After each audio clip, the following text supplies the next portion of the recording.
medianoche. Y tras una extensa jornada, finalmente fueron rechazadas las iniciativas para un nuevo retiro de los fondos de las AFP. El proyecto de retiro general presentado por parlamentarios no alcanzó los votos necesarios. Tampoco la iniciativa de retiro acotada que había presentado el Ejecutivo. Todos los detalles de la jornada con Kevin Felgueras. ¿Qué tal? Muy buenas noches. Finalmente no se sigue adelante con el quinto retiro de fondos previsionales, tampoco se sigue adelante con el proyecto del Ejecutivo. Ninguno de los dos proyectos de ley votados en la jornada de ayer ya en la Cámara de Diputadas y Diputados logra la mayoría necesaria para seguir en su tramitación legislativa. En el caso del quinto retiro de estas 7 mociones parlamentarias que fueron refundidas en una, se logró solo 70 de los 93 votos requeridos y se rechaza por primera vez en 5 votaciones la idea de legislar, abrir nuevamente la puerta a un retiro de fondos previsionales. En el caso del proyecto del gobierno se requería de 78 votos y tampoco se estuvo siquiera cerca de poder obtener ese piso mínimo para que este proyecto siguiera con su tramitación legislativa hacia el Senado. Se obtuvo 68 votos, lo que deja, por cierto, algunas dudas en el bloque oficialista. ¿Qué pasa con la unión, con los llamados que se hicieron desde el Ejecutivo, con las negociaciones políticas, con las tratativas políticas que encabezó el ministro Giorgio Jackson de la SECPRES y también la ministra del Trabajo y el titular de Hacienda? Bueno, todo eso queda en las dudas con respecto a este rechazo del proyecto de retiro acotado del Ejecutivo, que tampoco logra esa mayoría. Revisamos de inmediato algunas declaraciones de los parlamentarios y también de los ministros de Estado una vez terminada esta votación, que deja sin quinto retiro y sin un proyecto de retiro acotado. Y yo creo que el gobierno tiene mucho que revisar respecto a los procedimientos políticos en la Cámara de Diputados. Recuerden ustedes que este proyecto se estaba tramitando en la Comisión de Constitución y de manera express pasaron un proyecto por debajo de la mesa de la Comisión de Trabajo, que fue el proyecto que acá se rechazó justamente porque tenía letra chica, porque tenía problemas de aplicabilidad y porque no era universal. Entonces, finalmente, este es el resultado que tuvieron en la Cámara de Diputados por no dialogar, por no conversar. Esta derrota no es ni del gobierno, como lo dijo el parlamentario que me antecedió en el uso de la palabra, ni es tampoco de la Cámara, es de la gente. La gente se quedó sin su dinero y el gobierno se dio el gusto de que no se le entregara su dinero a los chilenos. Nosotros estamos dispuestos a conversar, dispuestos a dialogar, dispuestos a llegar a acuerdos. No se olvide el gobierno, nuestro gobierno, que la Cámara de Diputados es un ente autónomo e independiente. Esperamos respuestas para conversar sobre el sexto retiro. Yo creo que con esto el ministro Jackson y el ministro de Hacienda deben dar un paso al lado.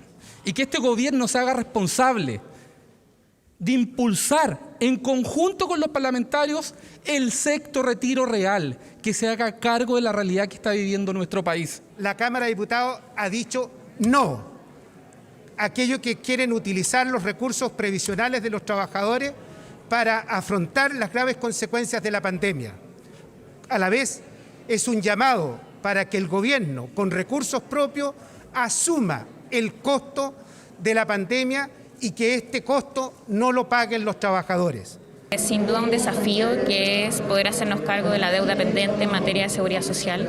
Creo que la votación de hoy día también refleja eso, de que hay un debate pendiente, que también hay una discusión, un diálogo entre las fuerzas que son parte del gobierno, en que podamos llegar a puntos en común y ese desafío tenemos que enfrentarlo colectivamente. Yo creo que ahora hay que recuperar la conducción de la agenda y poner el foco en las reformas que hemos comprometido a la ciudadanía, como justamente terminar con el negocio de las AFP y garantizar un sistema de seguridad social. Creo que hoy vimos que prima más sacar aplausos en el corto plazo que pensar justamente en las reformas estructurales que hemos comprometido a la ciudadanía. Creo que el gobierno fue claro en señalar la relevancia de no continuar con los retiros como política pública, dado el efecto inflacionario que tendría en los bolsillos de trabajadores y trabajadoras, y obtuvo una posición de amplio respaldo. Me hubiese gustado también que hubiese existido una posición de amplio respaldo en un proyecto del gobierno que buscaba hacerse cargo de las más de 70.000 familias que hoy día buscan cobrar pensión de alimentos.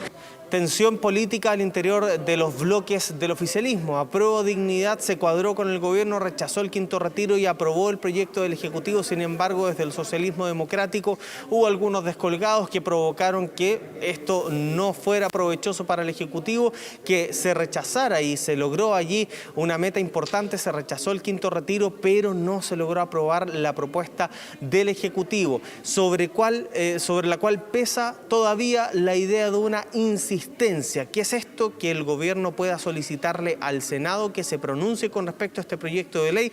Para eso se requeriría de 2/3 de los parlamentarios presentes al momento de votar. Si es que esto se aprobase en el Senado, volvería a la Cámara para reiniciar su tramitación legislativa. Esto todavía no es descartado por el ministro de la SECPRES, Giorgio Jackson, quien dijo que va a tener que conversar con los senadores para ver si es que se procede o no esta idea de la insistencia. Y además le consultamos al ministro de la SECPRES por el proyecto de reforma constitucional que busca decretar que son inexpropiables los fondos previsionales. Él dijo que a la vuelta de la semana distrital se colocaría en tabla esta iniciativa, entendiendo que está en el ánimo del Ejecutivo declarar que estos fondos son con esa característica y no, como se ha dicho, él dijo, en muchas noticias falsas. Termina así una larga jornada acá en el Congreso Nacional. Muy bien, Kevin, clarísimo. Muchísimas gracias por ese trabajo. Muy buenas noches. Y nosotros hacemos una pausa. Espérenos, ya regresamos.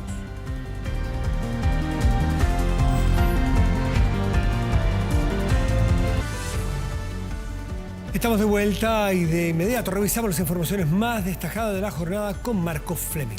Hola Matías, claro, vamos de inmediato con las noticias y continuamos revisando lo que era parte también del bloque anterior de medianoche, este rechazo por parte del Congreso, de la sala de la Cámara de Diputadas y Diputados a, por una parte, el proyecto de quinto retiro de fondos de pensiones, un retiro más masivo, pero por otra parte también a este retiro acotado, un proyecto que fue presentado por el gobierno. Vamos a revisar a continuación las reacciones de los ministros que estaban en el Congreso durante la jornada.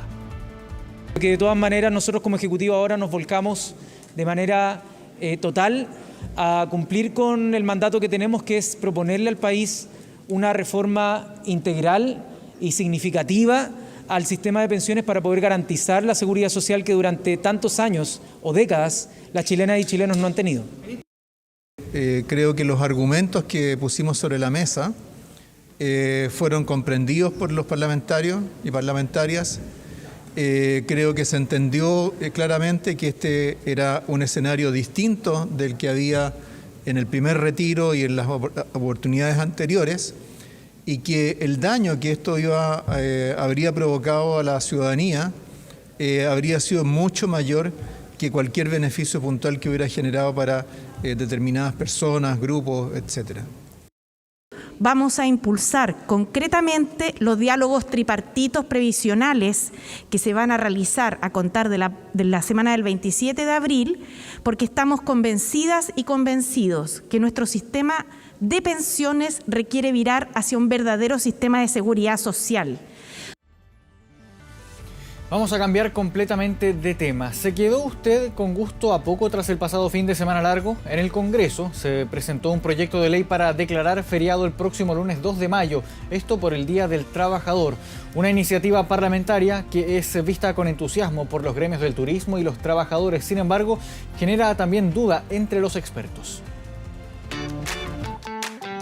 Terminó el fin de semana largo y algunos se quedaron con gusto a poco. El viaje a la playa, el rico almuerzo con vista al mar se fumó como agua entre los dedos. Por ello, la pregunta del millón es ¿cuándo tendremos otro feriado? Si miramos el calendario, hay que esperar hasta el 21 de junio para un feriado día de semana y hasta el 27, el día de San Pedro y San Pablo, para encontrarnos con otro fin de semana largo.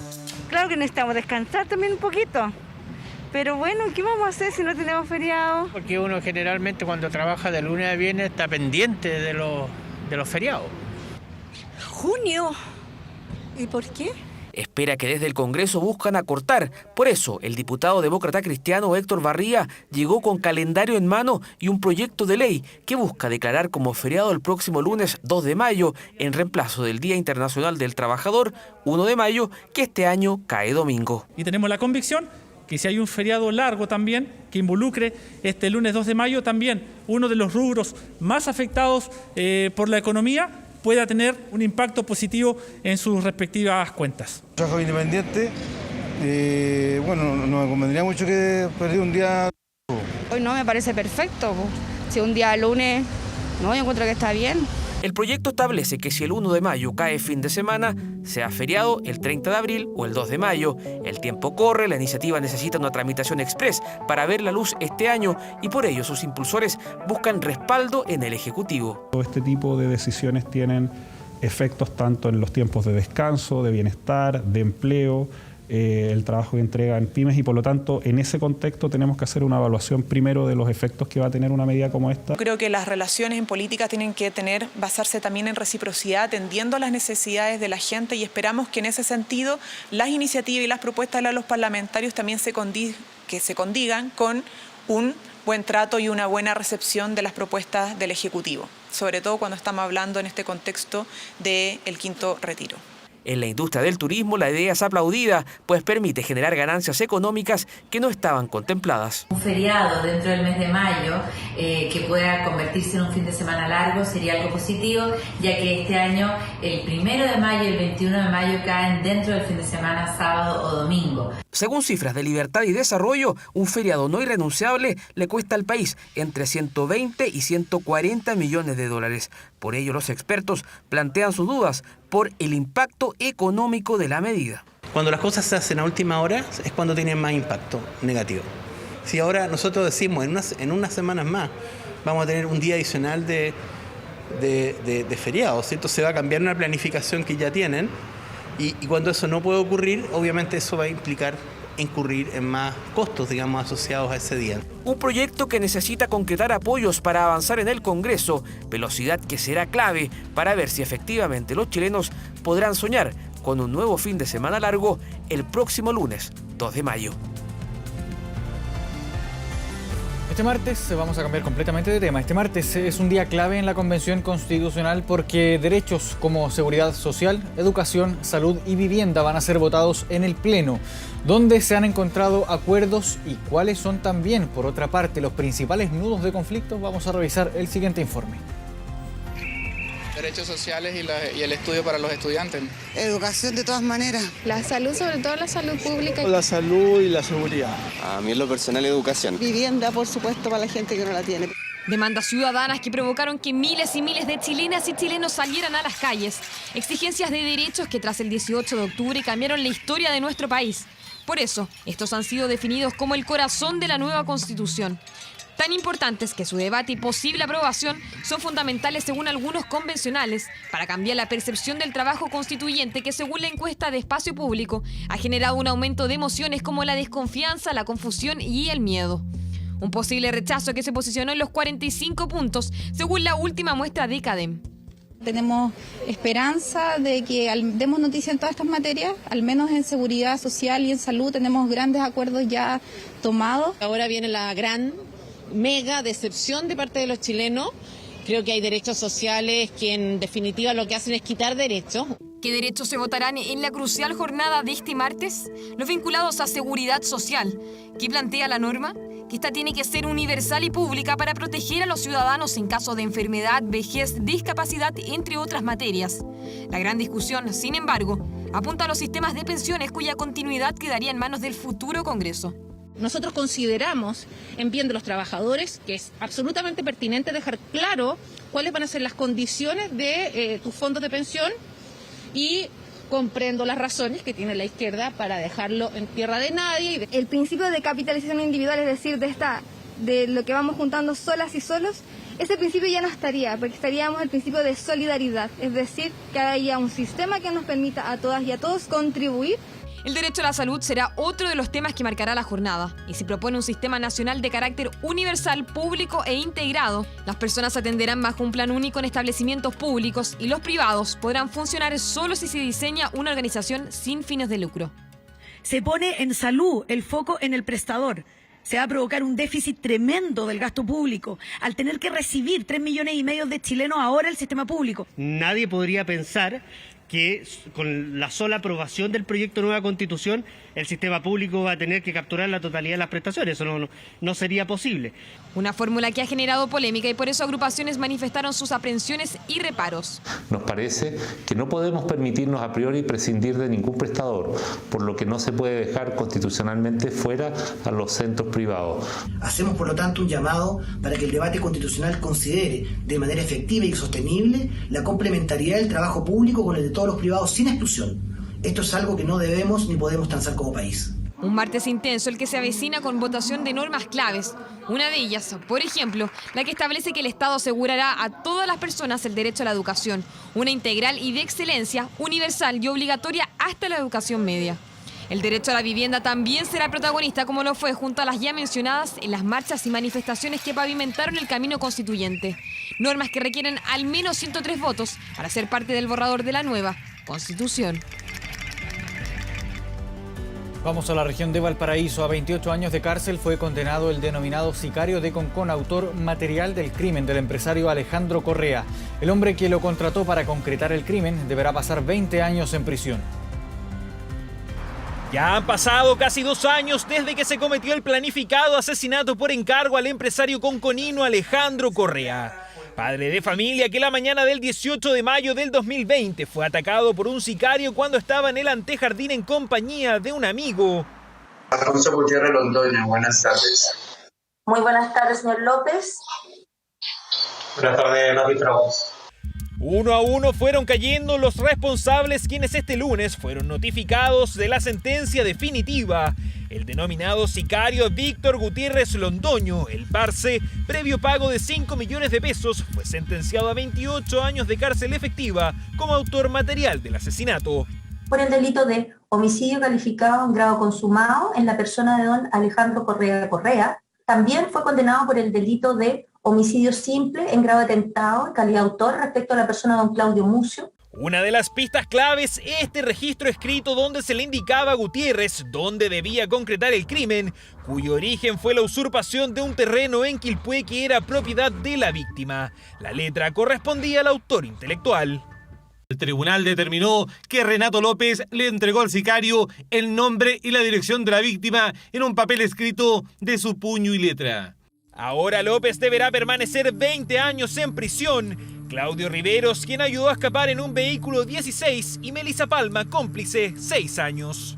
El tribunal ha decretado 7 condenas, más de 70 años de penas de cárcel respecto de las personas que han sido juzgadas en este juicio. 4 culpables de un crimen sin antecedentes en nuestro país. Homicidio por encargo, sicariato, que generó una dolorosa pérdida para la familia Correa, que hoy comienza a cerrar la etapa judicial del caso. Aún nos queda una gran arista por incursionar, que es el tema del terreno. Nuestro terreno, el terreno de mi papá, sigue estando tomado. Seguimos sin una respuesta firme por parte del Estado. Confiamos en que haya continuidad administrativa. Sin embargo, todavía no está todo dicho. La defensa de López fue recientemente asumida por el ex fiscal Claudio Uribe, quien buscará revertir la decisión de la justicia.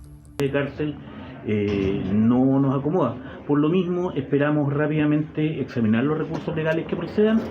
Fase de apelación que podría mantener abierto el caso. Por ahora, la resolución es clara. Los 4 condenados por el homicidio de Alejandro Correa están sentenciados a permanecer en la cárcel. 2 de la mañana con 31 minutos. Vamos a la pausa y ya volvemos. Ya estamos de regreso en medianoche y nos vamos a las calles de la capital para tomar contacto con Carlos Godoy y conocer las informaciones policiales de las últimas horas. Carlos, buenas noches. Buenas noches, Marco. Claro, tal como tú le decías, vamos con las informaciones policiales y vamos a comenzar en la región de O'Higgins con este lamentable accidente de tránsito ocurrido durante horas de la tarde de este día lunes, el cual deja un saldo negativo de 13 personas fallecidas y otras 3 también que resultaron lesionadas. Todo esto ocurrió en el bypass de la ruta 5 Sur en el sector de Rancagua, donde este camión que ustedes están viendo en las imágenes, un camión 3/4, el cual circulaba en dirección hacia el norte, traspasó el eje de la calzada colisionando con otros 4 automóviles. A raíz de esta situación es que se generó este accidente de tránsito, el cual está siendo investigado por la sección de investigación de accidentes de tránsito y también bomberos, quienes concurrieron hasta este lugar para poder realizar las labores de ayuda a las personas que se encontraban al interior de estos vehículos que estaban en la vía. Producto de este accidente de tránsito, tanto el camión como otro vehículo que también participó en este accidente de tránsito terminaron desbarrancando por un costado de la vía. Carabineros entregó más antecedentes respecto de este lamentable accidente de tránsito en la región de O'Higgins, que, como yo les decía, dejó el saldo de 13 personas fallecidas. Escuchemos esas declaraciones. El camión que se ve a mi espalda, que por causas que se investigan perdió el control, el cual circulaba por la pista contraria, traspasando el eje de la calzada y la barrera de contención y encontrándose de frente con los 4 vehículos menores. Al momento tenemos 3 fallecidos confirmados. Al llegar al lugar nos encontramos con un vehículo mayor que había impactado a 4 vehículos menores. Además tenemos 4 personas lesionadas, las que fueron trasladadas por unidad de SAMU al Hospital Regional de Rancagua.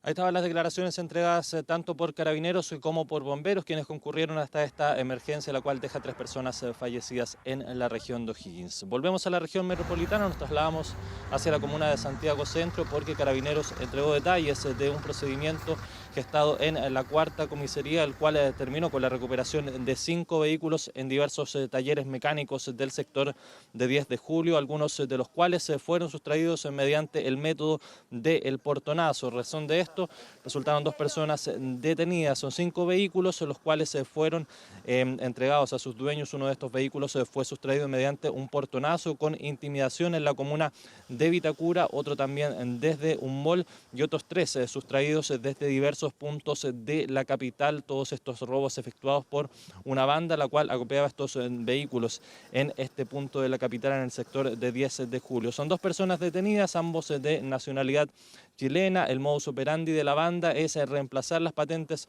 originales por réplicas casi exactas. Vamos a escuchar declaraciones también que entregó Carabineros en relación a este procedimiento policial con la recuperación de 5 vehículos, también 2 personas detenidas en Santiago Centro. Escuchemos. No tenía esperanza realmente. Yo pensé que ya no aparecía la camioneta porque ya habían pasado varios días y no está como estaba, pero está. Nuestro vehículo no fue robado con violencia, el vehículo estaba estacionado en la vía pública y fue sustraído. El vehículo apareció en buenas condiciones.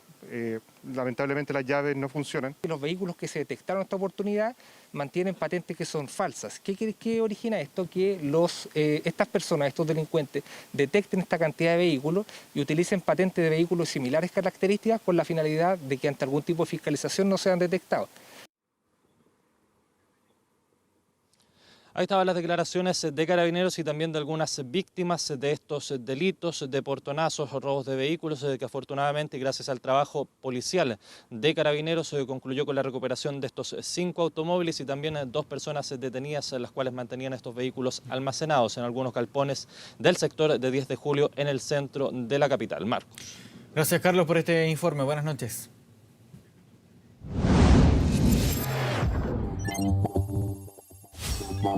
Internacional.